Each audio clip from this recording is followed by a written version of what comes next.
تو بیعت اس لیے ضروری ہے کہ انسان کے اعمال اور عقائد اور یقین کی اصلاح ہوتا ہے. تین ہی چیزوں کا ذکر: یقین، عقیدہ اور اعمال. بس اس لیے بیعت ضروری ہے. اور ادنا تعریف اور ادنا صفت سے کہ ایک کڑی ہے جو جڑ جاتی ہے حضور تک جا رہی ہے. جیسے اب ہماری سند ہے یہ حضور تک جا رہی ہے تو آپ اس میں آ گئے.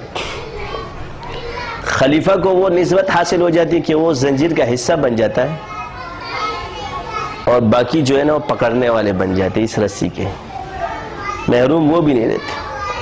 اور خلیفہ جب ملتی ہے، خلافت جس کو ملتی ہے تو وہ اس سند میں جڑ جاتے ہیں، یعنی وہ اس زنجیر کا کڑا بن گیا.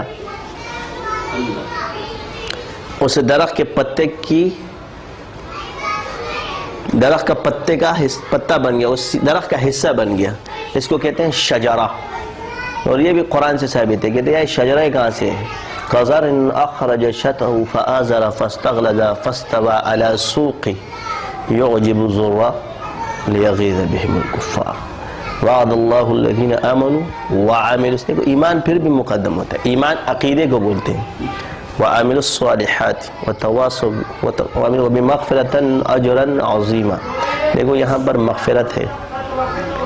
ایسی توبہ اللہ تعالیٰ نے صحابہ کی قبول کی کہ ان کی خطاؤں پر بھی ان کی نیکی لکھ دی، اس پر بھی اجر عظیم دیا اس کو. تم کون ہوتے؟